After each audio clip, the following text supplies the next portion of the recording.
Ela dizia que o bebê reborn a chamava de mãe, e conversava com ela todas as noites.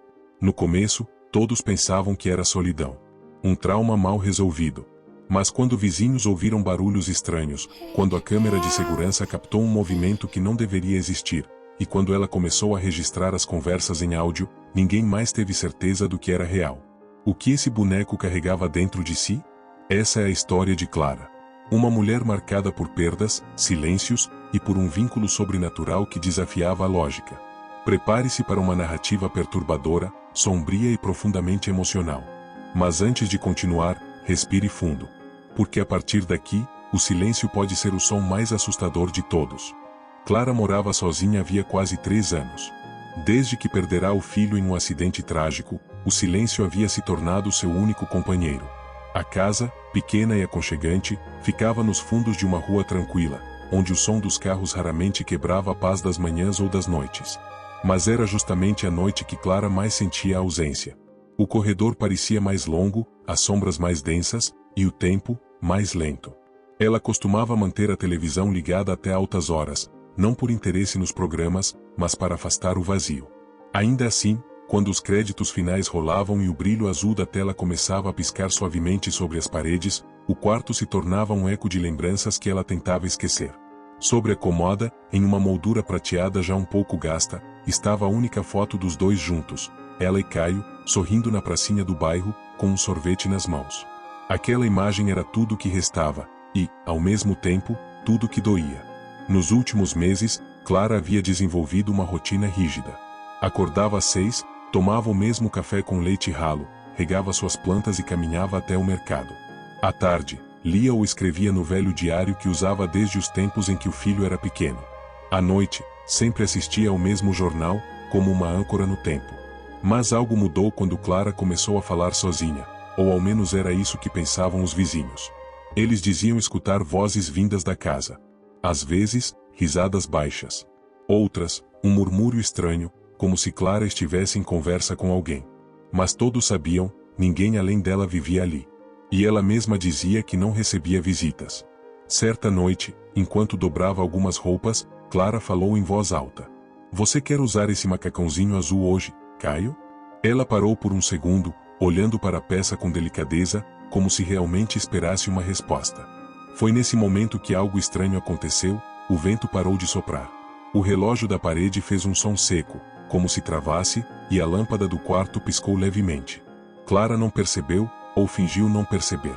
"Vai ficar lindo em você, meu amor", disse baixinho, com um leve sorriso nos lábios, enquanto colocava a roupinha dobrada sobre a poltrona. Ela não parecia estar em delírio. Sua voz era firme, sua postura serena. Era como se, de algum modo, Clara estivesse em paz. Mas aquela paz trazia consigo algo inquietante, como se houvesse uma presença invisível compartilhando o espaço com ela. Naquela noite, antes de dormir, ela passou pelo berço que havia montado novamente semanas atrás. Era o mesmo em que Caio dormira, restaurado com tinta nova e almofadas limpas. No centro dele, repousava um bebê reborn, extremamente realista, com traços semelhantes ao do filho perdido. Clara se abaixou, acariciou o rostinho do boneco e sussurrou: "Boa noite, meu filho. A mamãe está aqui." Ao se deitar, sentiu um arrepio leve na espinha.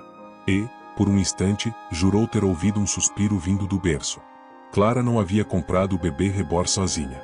Na verdade, nem sabia que existia algo assim antes de recebê-lo. O presente chegou em uma tarde nublada de quinta-feira, deixado na varanda pela irmã mais nova, Helena. "Eu sei que pode parecer estranho", disse Helena, segurando a caixa branca como quem segura algo frágil demais, "mas talvez isso te ajude a preencher um pouco o vazio." Clara hesitou ao abrir.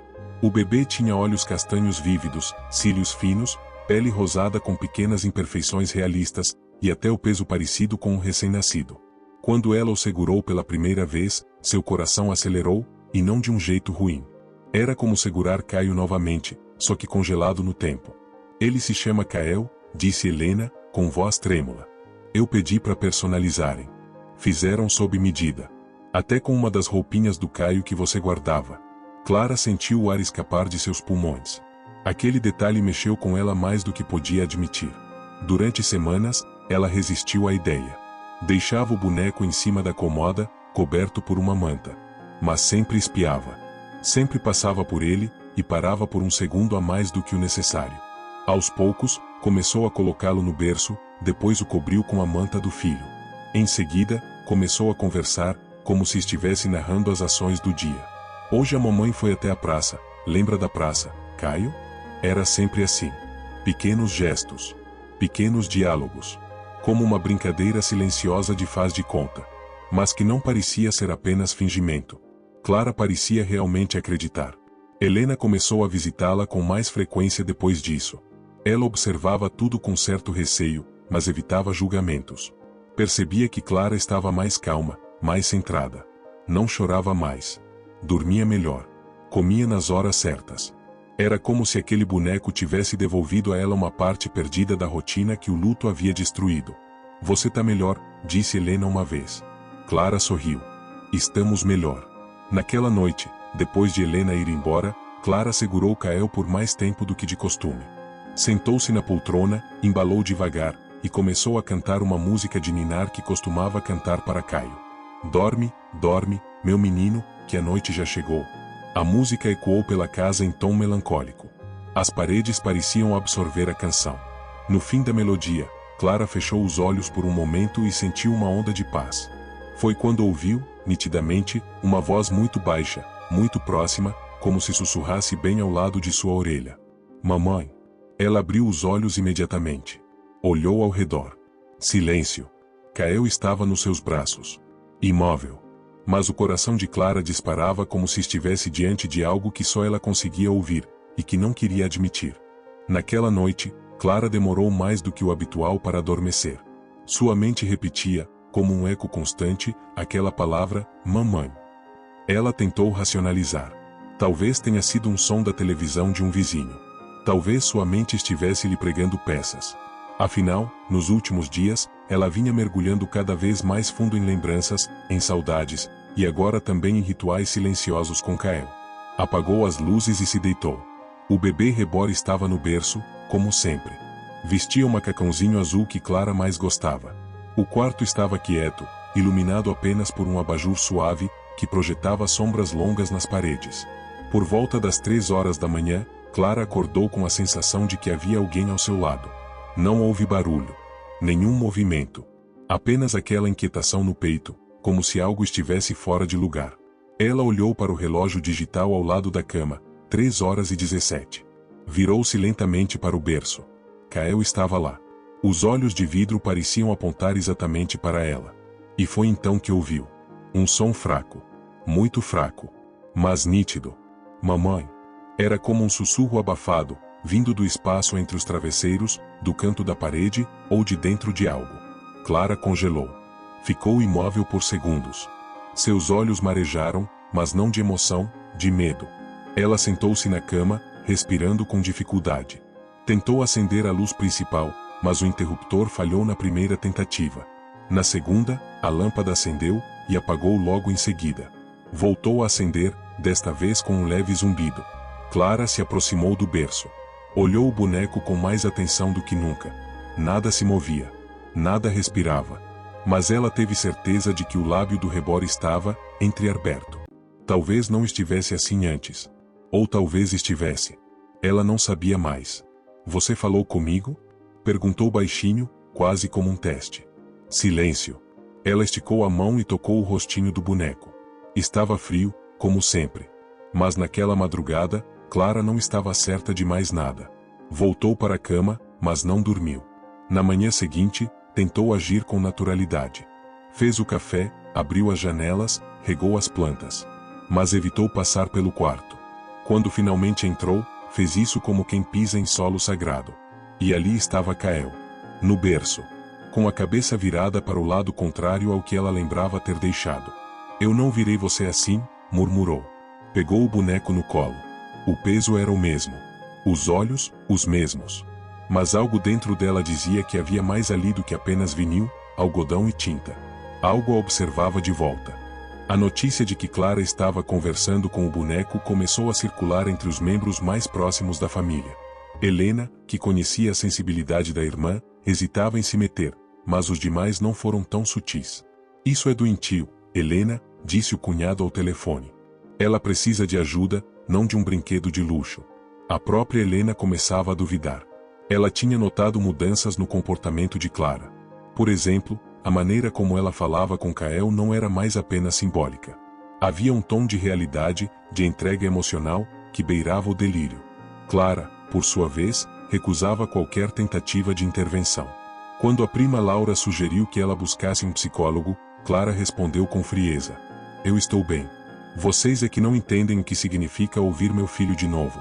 A família começou a se afastar, desconfortável com o que chamavam de obsessão. Visitas rarearam, telefonemas pararam. Até Helena passou a mandar apenas mensagens esporádicas, com medo de estimular ainda mais aquele comportamento. Clara, no entanto, não parecia se importar. Isolamento era algo que ela já conhecia bem. O que agora preenchia seus dias era a presença constante e silenciosa de Kael. Ela o vestia, o alimentava com uma madeira vazia, o embalava. E, nas madrugadas, jurava ouvir respostas. Na terceira noite seguida de sussurros, Clara decidiu gravar. Colocou seu celular na prateleira, voltado para o berço, com o aplicativo de áudio ativado. E foi dormir, como sempre, após seu boa noite. Na manhã seguinte, ouviu a gravação. Silêncio. Silêncio. Mais silêncio. Até o minuto 32. Um estalo. Depois, passos. E então, baixinho, como um sopro: "Mamãe, eu tô com saudade." Clara deixou o celular cair no chão. Suas mãos tremiam. Não era a voz dela. Não era um eco. E definitivamente, não era da televisão, que estava desligada. Era uma voz infantil. Masculina. Suave. E impossível. Nos dias que se seguiram, Clara fez novas gravações. Às vezes com áudio. Outras, com vídeo. Em uma delas, o celular capta nitidamente um som de batidas no berço. 3 batidas, espaçadas, rítmicas. Em outra, um leve choro. Não um choro eletrônico, mas algo orgânico. Quase humano. Ela mostrava os arquivos para ninguém. Nem para Helena. Sabia que ninguém acreditaria. Mas ela acreditava, e isso era o suficiente. Na noite de domingo, Clara dormiu com Kael em seus braços, sentada na poltrona. Às 2h47 da manhã, acordou com a sensação de que estava sendo observada. O quarto parecia mais escuro do que o normal. O relógio havia parado. O celular desligado. E então ouviu algo que não era um sussurro, era uma risada. Baixa. Delicada. Como a de uma criança que acabou de se esconder e espera ser descoberta. Clara se levantou devagar. O berço estava vazio. Seu coração gelou. Olhou ao redor com o peito apertado. Encontrou Kael, sentado no chão, virado para a parede. Com os braços abertos, como se esperasse um abraço. Ela caiu de joelhos.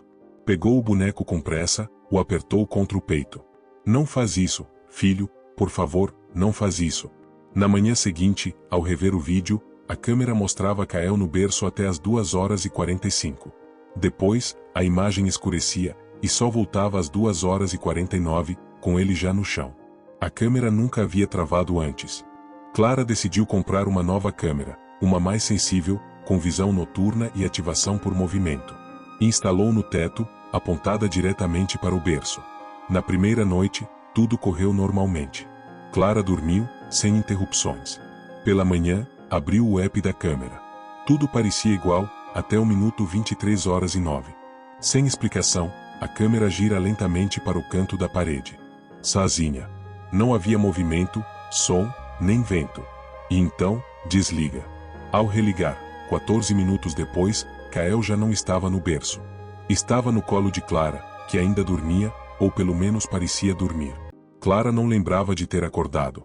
Nem de tê-lo pego. Aquilo foi demais. Ela ligou para Helena, sem explicar os detalhes, e pediu ajuda. Helena chegou em 1 hora. "Eu preciso que você veja uma coisa." Clara mostrou os vídeos. Um por um. Sem falar nada. Ao final, Helena estava pálida. "Clara, isso pode ser um bug, Eu não sei." "Não tem bug, Helena. Ele se move. Ele me chama." Helena não respondeu. Mas em seu olhar, havia algo novo. Medo. Naquela manhã cinzenta, Sônia despertou com o som de algo diferente. Não era o choro comum do bebê reborn que ela estava acostumada a ouvir nas madrugadas. Era uma voz. Uma voz sussurrada, rouca e infantil, que parecia sair de dentro do próprio berço. Mamãe, tá aí? O coração de Sônia disparou. Sentada na cama, com os olhos fixos no rebor, ela tentou racionalizar. Talvez tivesse sonhado. Talvez sua mente estivesse pregando peças. Ela se aproximou devagar, sentindo o piso gelado sob seus pés descalços. O boneco permanecia imóvel, com os olhos de vidro abertos, encarando o teto. Mas algo nele parecia diferente. Um detalhe que ela não conseguia nomear, um leve arrepio percorreu sua espinha. Ela decidiu gravar. Pegou o celular e deixou-o escondido no armário do quarto, com o aplicativo de gravação ativado. Durante o dia, fingiu normalidade. Limpou a casa, tomou banho, alimentou-se mal, como de costume. À noite, deitou-se novamente, deixando o bebê no berço ao lado da cama. Às 3h27, despertou com um som seco. Um baque. Levantou devagar. O celular ainda estava gravando. E então, novamente, a voz, suave, mas clara: "Você me deixou sozinho, mamãe." Ela congelou. No dia seguinte, escutou a gravação com fones de ouvido, as mãos tremendo. A voz estava lá. Suave, assustadora, nitidamente infantil. Mas o mais perturbador era o eco no fundo, como se a voz viesse de um lugar oco, profundo, distante, mesmo estando no quarto. Sônia não contou a ninguém. Sabia que não acreditariam. Mas também sabia que aquilo não era fruto apenas de sua imaginação. Decidida, começou a investigar. Revistou a caixa onde havia recebido o rebor pela primeira vez. Dentro, escondido sob o plástico bolha, havia uma nota amarelada com a seguinte frase: "Você precisa se lembrar do que tentou esquecer." Sônia sentiu um vazio se abrir dentro de si. Um vórtice de algo que ela nunca quis encarar. Mas agora não tinha mais escolha. Determinada a entender o que estava acontecendo, Sônia procurou em seus diários antigos qualquer pista. E foi em uma das últimas páginas, de anos atrás, que encontrou algo perturbador: um endereço anotado à mão, junto da palavra origem. Ela não se lembrava de ter escrito aquilo, mas o endereço parecia familiar. Após uma noite mal dormida, decidiu ir até lá. Era uma casa simples, nos arredores da cidade. Estava abandonada, com as janelas cobertas por tábuas e o jardim tomado pelo mato. Sônia hesitou, mas algo a impulsionava. A porta da frente, estranhamente, não estava trancada. O interior da casa estava repleto de poeira e móveis velhos cobertos por lençóis. Mas no centro da sala, havia algo que destoava: um berço. Antigo, de madeira escura, com o nome Lucas entalhado no encosto. Sônia sentiu um calafrio. Lucas era o nome que ela havia dado ao rebor, instintivamente, sem saber o porquê. Agora, ali, diante daquele berço, tudo começava a fazer sentido, ou a deixar de fazer completamente. Na parede acima do berço, havia uma foto emoldurada. Era ela. Jovem, com cabelos longos e uma expressão serena que não reconhecia mais. Ao lado, uma mulher mais velha, de olhos intensos. E nos braços da mulher, um bebê. Sônia cambaleou. Não conseguia lembrar daquela imagem, mas sabia que era real. O ambiente parecia sufocá-la. Quando se virou para sair, ouviu um leve rangido vindo do andar de cima. Subiu devagar, degrau por degrau. O corredor era estreito, com papel de parede descascado. No fim dele, uma porta entreaberta deixava escapar um brilho tênue. Ao empurrá-la, encontrou um antigo quarto infantil, intocado pelo tempo. Na cômoda, uma caixa parda com a frase: "Para mamãe." Ela não abriu. Pegou a caixa, desceu rapidamente e saiu da casa, sentindo-se observada o tempo todo. De volta ao apartamento, Sônia respirou fundo antes de abrir a caixa. Dentro, havia roupas de bebê, uma chupeta envelhecida, um urso de pelúcia e uma carta dobrada. Ela sentou-se no chão da sala e, com mãos trêmulas, desdobrou o papel. "Sônia, se você está lendo isso, é porque algo despertou dentro de você. Meu nome é Helena. Eu sou sua mãe." O mundo de Sônia parou. "Você não foi criada por mim. Foi levada ainda bebê, depois de um parto traumático, e colocada em outra família. Mas eu nunca deixei de procurar você. Durante anos escrevi cartas, tentei rastros, mas ninguém respondia. Quando descobri que você cresceu, e que já era tarde para interferir, pensei em te deixar algo. Algo que fosse seu e meu. O boneco. Eu fiz ele para você." Sônia não sabia o que sentir. Tinha sido adotada? Porque nunca soubera. O rebor não é comum. Ele contém algo muito precioso. Um fragmento. Uma conexão. Uma âncora que pode ajudá-la a lembrar e a se curar. O Reborn como âncora emocional? Como memória incorporada? Sônia sentiu o estômago revirar. Talvez você me odeie por isso. Talvez não entenda. Mas eu precisava tentar. Porque, de alguma forma, ainda somos mãe e filha. Sônia chorou em silêncio. A carta estava datada de 10 anos atrás. Ela observou o Reborn no berço. Ele parecia ainda mais real agora. Como se respirasse. Como se entendesse tudo. E, por um instante, ela ouviu novamente a voz, suave, reconfortante. Mamãe, agora você lembra? Sônia passou a noite inteira acordada, segurando a carta da mãe biológica. As palavras ecoavam em sua mente como sinos distantes, um fragmento. Uma âncora. Aquilo a deixava perturbada e, ao mesmo tempo, intrigada. Ela precisava entender o que significava.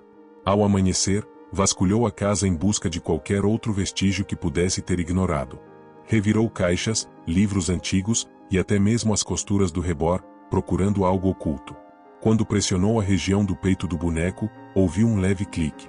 O tecido se soltou com delicadeza. Dentro do torso do Reborn, havia uma pequena cápsula metálica, vedada. Ela hesitou, mas a abriu com uma tesoura. Dentro, um pedaço de tecido infantil com bordados, as letras LH costuradas em azul claro. LH, Lucas Helena? Sentiu uma tontura repentina. Imagens desconexas vieram à mente. Um quarto azul, uma mulher chorando, um berço girando ao som de uma canção de ninar. Tudo parecia só um devaneio, mas a emoção era real. Ela anotou tudo em seu caderno. Decidiu que não podia mais ficar sozinha. Procurou Mariana, a funcionária da instituição que havia acolhido o Reborn. Juntas, ouviram novamente a gravação da voz infantil. Mariana ficou pálida. Isso não é normal. Mas também não é loucura.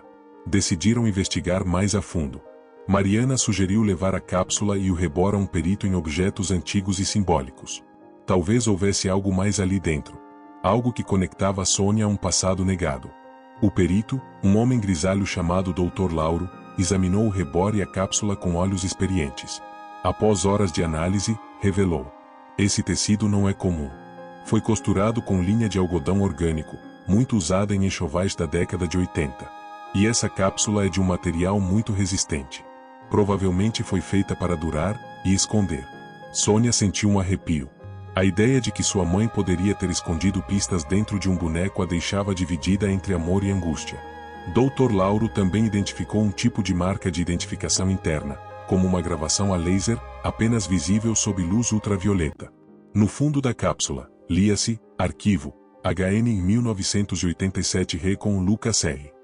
Era um código. Mas o que significava? Com a ajuda de Mariana, descobriram que HN era a sigla de um hospital psiquiátrico desativado, o Hospital Nossa Senhora da Reconciliação. Localizado a 30 quilômetros dali, havia sido fechado após uma série de denúncias de maus-tratos e ocultamento de informações. Se é lá que tudo começou, talvez também seja lá que tudo termine, disse Sônia, com os olhos fixos na cápsula. Sônia e Mariana chegaram ao antigo hospital em uma manhã nublada. O edifício, parcialmente em ruínas, estava cercado por mato alto e grades enferrujadas. Conseguiram entrar por uma lateral aberta, onde a parede estava desabada.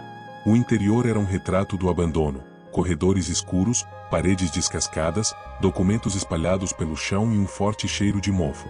Seguindo os códigos da cápsula, chegaram a uma sala de arquivo subterrânea. Lá encontraram caixas de papelão com nomes desbotados. Uma delas trazia Helena R., 1987. Dentro, papéis amarelados, exames, anotações e uma ficha com carimbo vermelho, paciente considerada incapaz. Parto registrado. Recém-nascido, morto-nascido. Mas entre os documentos, havia outro, uma contradição. Um exame que indicava batimentos fetais no dia seguinte ao suposto óbito. Sônia sentiu as pernas fraquejarem. Eles mentiram. Meu irmão não morreu? Mariana segurou seu braço. Ambas sabiam, estavam diante de uma verdade escondida por anos. Agora, a história precisava ser contada. Nos dias que se seguiram, Sônia tentou retomar a rotina. Mas tudo tinha mudado. As cores da casa pareciam outras. O ar estava mais denso. E o Reborn, mais presente do que nunca. Não emitia mais sons, nem sussurros, mas sua presença preenchia os cômodos. Decidiu buscar a costureira que, segundo o Dr. Elias, ajudou Helena a criar o boneco. Com algum esforço, encontrou Dona Teresa, uma mulher de mais de 80 anos, que morava sozinha em um bairro afastado. Eu sabia que um dia você viria, menina. A sua mãe falava de você com os olhos molhados. Me pediu para costurar com o coração, porque era para guardar o que ela mais amava. Sônia mostrou o rebor. Teresa o segurou com carinho, e com um toque leve, passou os dedos por dentro da roupa. Então, encontrou um pequeno zíper escondido na costura. Dentro, havia um medalhão. Ao abri-lo, Sônia viu duas fotos minúsculas, uma dela ainda bebê, e outra de Helena sorrindo. E um papel enrolado, com uma escrita tremida: mesmo que o mundo não entenda, você sempre será meu milagre. Ela desabou. Dona Teresa abraçou sem dizer nada. A dor compartilhada não precisava de palavras. Na volta para casa, Sônia segurava o rebor com mais ternura. Percebeu que não importava mais se ele era apenas um boneco ou algo mais. Ele havia cumprido um papel: reconectar memórias, revelar verdades, cicatrizar feridas. Nos arquivos da maternidade antiga, Sônia descobriu que sua mãe, Helena, havia passado por avaliações psiquiátricas após o parto. Um laudo dizia: paciente em estado de dissociação. Nega a morte do filho. Apego intenso a objeto inanimado com caráter simbólico. Mas outro documento, escondido, contradizia tudo.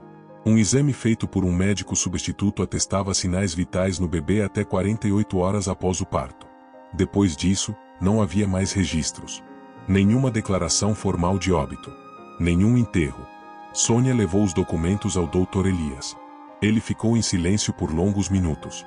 Você precisa entender, minha filha, o hospital tentou abafar isso. O parto foi cercado de falhas. Eles disseram a Helena que o bebê não havia sobrevivido. Mas até hoje, ninguém sabe o que houve de verdade. A dor se misturava à indignação. E se ele estivesse vivo? E se tivesse sido levado? Mas por quê? E para onde? Ela voltou para casa com a mente em colapso. Colocou o rebor sobre a mesa, os documentos ao lado, e gravou um áudio para si mesma. Eu sou fruto de um parto negado, de uma história enterrada, de uma mãe silenciada. Mas hoje, eu escuto. Eu acolho. E eu lembro. Naquela noite, sonhou com Helena segurando o bebê verdadeiro. Ela sorria. Atrás dela, uma porta se fechava. Era a primeira noite em semanas que Sônia conseguia dormir sem sobressaltos. Não houve sussurros. Não houve choros. Não houve sombras. O rebor permanecia no berço, como um sentinela quieto. Mas algo nele parecia diferente. Estava mais leve. Como se, ao ser desvendado, tivesse cumprido seu ciclo. Ao amanhecer, Sônia preparou uma caixa com todo o material que reuniu: documentos, a carta, o medalhão, fotografias. Guardou tudo ao lado do rebor.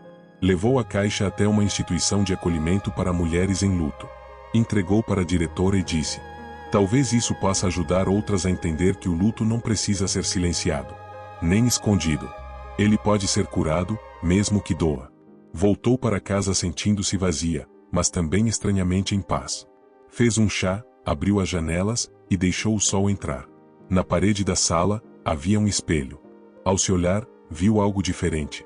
Pela primeira vez em anos, viu seus olhos sem medo. E então, ouviu. Não uma voz, mas um pensamento, suave como brisa. Agora você pode viver. 3 dias se passaram desde que Sônia entregou o rebor e os documentos à instituição. Ela tentava se reacostumar ao silêncio, à paz, à falta de presença constante. Ainda era estranha a sensação de caminhar pela casa e não sentir aqueles olhos de vidro sobre ela. Mas havia também alívio. Na manhã de um sábado ensolarado, a campainha tocou. Era Mariana, funcionária da instituição, com um envelope nas mãos. Oi, Sônia.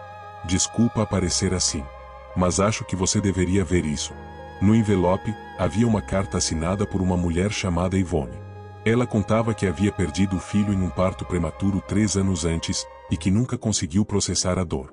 Quando viu o rebor e leu a história de Sônia, algo dentro dela se quebrou, ao mesmo tempo, se refez. Você me devolveu algo que eu nem sabia que precisava. Obrigada por compartilhar sua dor. Por me mostrar que existe outro lado depois do luto. Sônia ficou em silêncio por longos minutos. Depois, convidou Mariana para entrar. Conversaram por horas. Pela primeira vez, ela contou tudo: os sussurros, os sonhos, a carta da mãe, o rebor, o medo, o amor. No fim da tarde, Mariana segurou a mão dela. A sua história não termina aqui. Talvez ela tenha acabado de começar. Sônia, pela primeira vez em muito tempo, sorriu sem culpa. Na semana seguinte, Sônia foi chamada ao hospital onde sua mãe havia dado à luz. Uma investigação interna havia sido reaberta após a instituição que recebeu os documentos de Sônia encaminhá-los à promotoria. Os registros hospitalares, os exames contraditórios, as anotações do Dr. Elias, tudo estava sob análise. Uma comissão a recebeu com respeito. Um dos membros disse: "Estamos diante de um caso grave de negligência e possível ocultamento. E você trouxe coragem para algo que ficou enterrado por mais de 30 anos." Sônia não sabia se sentia vitória ou tristeza. Sua história poderia ajudar outras mães, evitar outros silenciamentos. Mas também expunha a dor da sua própria família. Ela saiu dali sentindo-se vazia, mas também em paz. Ao chegar em casa, encontrou uma pequena caixa em frente à porta. Dentro, um bilhete. "Para você, que transformou dor em caminho." E um pequeno broche com a figura de uma mãe segurando um bebê. Era um presente da instituição. Ela o prendeu no casaco, pela primeira vez, sentiu orgulho da própria história. No final daquele mês, Sônia recebeu uma visita inesperada. Uma mulher de cabelos grisalhos, olhos claros e postura frágil. "Você não me conhece, mas eu conheci sua mãe, Helena, quando éramos jovens. Eu era enfermeira na maternidade. Me chamam de Iraci." Iraci segurava uma caixa antiga, encapada com tecido floral desbotado. Sentaram-se na sala, e Sônia ouviu, pela primeira vez, a versão de quem viu tudo de perto. "Seu irmão não morreu, Sônia. Ele nasceu fraco, mas com vida.